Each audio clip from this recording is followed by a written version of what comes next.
Listen up, you lot. You think every culinary masterpiece was planned? Think again. Some of the most iconic foods we worship today were born from kitchen calamities. Get ready to have your minds blown because we're diving deep into the accidental history of your favorite foods. From frozen treats to crispy snacks, we're serving up a full course of culinary mishaps that turned into global sensations. We're talking about those oh crap moments that morphed into oh my god masterpieces. So buckle up, you donkey. It's time to explore the delicious world of accidental food inventions.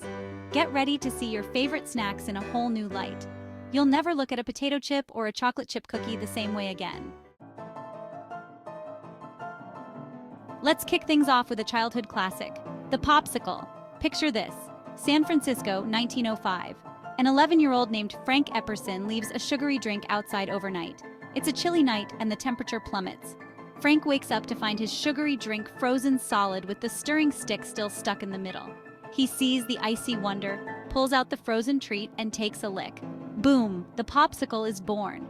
A simple oversight, a forgotten drink on a frosty night, and bam! A frozen legend is made. Frank called his creation the Epsicle initially, but thankfully it was his kids who convinced him to change the name to Popsicle. The Popsicle went on to conquer the world, one frosty lick at a time. So next time you're enjoying a brain-freezing Popsicle, remember young Frank Epperson, the accidental culinary genius who turned a frozen mishap into a sweet sensation. Right, you lot, let's talk cookies, those sweet, chewy morsels of pure indulgence. We're going back to 1930s America, to a cozy little inn called the Toll House Inn in Whitman, Massachusetts. Behind the scenes is Ruth Wakefield, a baking wizard and the owner of the inn. Ruth's known for her delicious buttery cookies, a recipe passed down through generations. But one day, she decides to shake things up. Ruth ran out of baker's chocolate for her cookies. Instead of panicking, she grabs a bar of Nestle's semi-sweet chocolate, chops it into chunks, and throws it into her cookie dough. The chocolate doesn't melt entirely. Instead, it softens and holds its shape, creating little pockets of chocolatey goodness scattered throughout the cookie. The Toll House Crunch cookie was born, and it took the world by storm.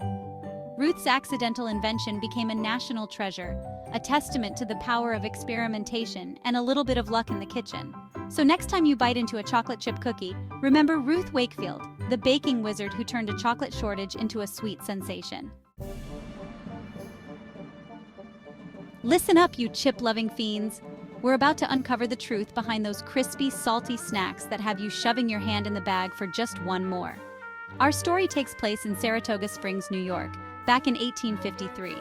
Imagine a swanky resort, its kitchen ruled by George Crumb, a chef known for his culinary flair and fiery temper. One fateful day, a diner sends back his plate of fried potatoes, complaining they're too thick and soggy. Crumb slices the potatoes paper thin, fries them to a crisp, and drowns them in salt, just to prove a point. He slams the plate down in front of the unsuspecting customer, expecting a full-blown meltdown. But guess what? The diner takes a bite and goes silent, then another bite, and another. He's hooked! The crispy, salty, perfectly thin potato slices are a revelation. Word of Crumb's Saratoga chips spreads like wildfire. People are flocking to the resort for these addictive potato crisps. Crumb, the accidental snack food hero, eventually opens his own restaurant dedicated to his creation. Right, you lot. Gather round and listen closely because this story is a wild one. We're about to delve into the mysterious origins of a condiment so legendary, so full of umami, it'll make your taste buds sing. That's right, we're talking about Worcestershire sauce. Our journey begins in Worcester, England. Back in the 1830s, two chemists, John Lee and William Perrins, were tasked with recreating an Indian sauce. They mixed and muddled, fermented and brewed, throwing in every spice imaginable: tamarind, anchovies, garlic, onions, you name it. They deemed it a complete disaster, banished the barrel to the cellar, and tried to forget all about it. Months later, while clearing out the cellar, they stumble upon the forgotten barrel. The once offensive odor has mellowed into a complex, savory aroma. Worcestershire sauce, the accidental masterpiece, was born. Listen up, you plant-based eaters and curious foodies. Get ready for a journey back in time, thousands of years back, to uncover the mysterious origins of a culinary chameleon, tofu. Now, no one knows for sure how tofu came to be. It's a tale shrouded in legend, passed down through generations with different cultures claiming its invention. But one thing's for sure, it was an accident. Imagine ancient China, a time of emperors and inventions. Picture a cook, probably experimenting with soybeans, trying to create something new and exciting. Maybe they added a coagulant like seawater or lemon juice to soy milk, hoping for a miracle. And bam! The soy milk magically transformed, separating into curds and whey. This accidental discovery gave birth to tofu. So next time you're enjoying a tofu scramble or a spicy mapo tofu, remember its ancient origins, a testament to the power of serendipity in the kitchen. All right, you cola lovers, get ready for a fizzy trip down memory lane. We're diving deep into the surprising origins of the world's most iconic beverage, Coca-Cola. Picture this: Atlanta, Georgia, 1886. John Pemberton, a pharmacist with a penchant for experimentation, is whipping up a new tonic in his backyard. He's on a quest to cure headaches, upset stomachs, and maybe even addiction. Pemberton's concoction is a curious blend of coca leaves, cola nuts, sugar, and a secret mix of spices. But there's a problem. Prohibition hits Atlanta, and his wine-based tonic is suddenly on the wrong side of the law. Not one to back down, Pemberton reformulates his drink, replacing the wine with carbonated water. The result? A bubbly, caramel-colored beverage with a unique flavor. He calls it Coca-Cola. Little did Pemberton know that his accidental invention would become a global phenomenon, capturing the hearts and taste buds of millions.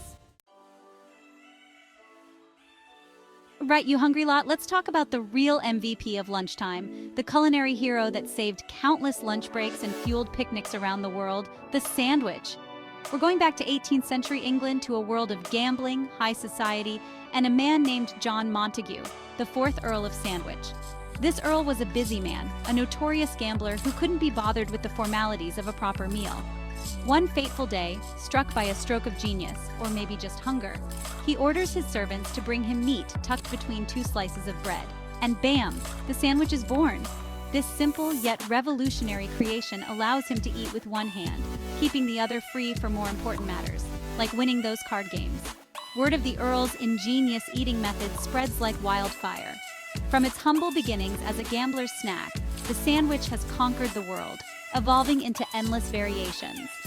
So next time you're enjoying a sandwich, remember the Earl of Sandwich, the accidental culinary innovator who revolutionized lunchtime.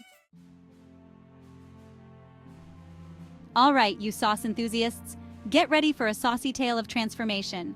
We're about to uncover the surprising journey of a condiment that's become a global staple, ketchup. Our story begins centuries ago in ancient China, where a fermented fish sauce reigned supreme. This pungent condiment, known as ketchup, fast forward to the 17th century, and European traders encounter this exotic sauce on their voyages to Asia. They bring it back to Europe, where it sparks a culinary craze. But it wasn't until the arrival of the tomato in Europe that ketchup as we know it began to take shape. By the 19th century, tomato-based ketchup had taken hold in America. Then came Henry J. Heinz, a visionary entrepreneur who standardized the recipe, creating a consistent and shelf-stable product. And just like that, ketchup went from a fermented fish sauce to a tomatoey triumph. Listen up, you nacho lovers. Get ready for a cheesy, crunchy, spicy story that'll have your mouths watering. We're diving into the world of nachos, that glorious pile of tortilla chips smothered in melted cheese and all things delicious. Our story takes us to Piedras Negras, Mexico, just across the border from Eagle Pass, Texas. It's 1943, and a group of hungry U.S. military wives are craving a late-night snack. They stumble upon the Victory Club, a restaurant managed by the resourceful Ignacio Nacho Anaya. There's just one problem: the kitchen is closed. But Nacho, ever the accommodating host, refuses to let his guests go hungry. He gathers whatever he can find in the kitchen: a handful of stale tortilla chips, a block of cheddar cheese, and some pickled jalapenos. With a flash of inspiration, he arranges the chips on a plate, tops them with grated cheese, and pops them under the broiler until the cheese melts into a gooey, glorious mess. Nachos are born. The dish is an instant hit, a symphony of textures and flavors that has everyone coming back for more.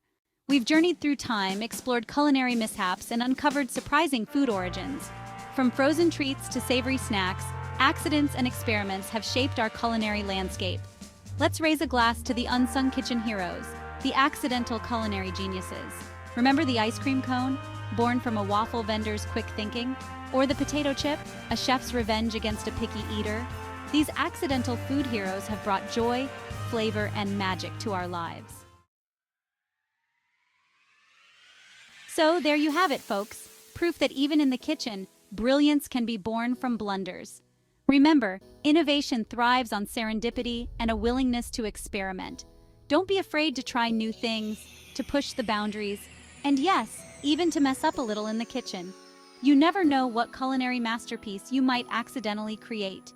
Next time you're digging into your favorite snack or enjoying a meal, take a moment to appreciate the unexpected origins we've uncovered.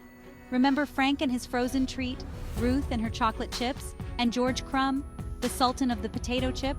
They've shown us that sometimes the most delicious accidents lead to the most iconic dishes. Now go forth, my culinary comrades, and embrace the unexpected. Experiment, innovate, and never underestimate the power of a happy accident in the kitchen. Who knows, you might just invent the next big thing.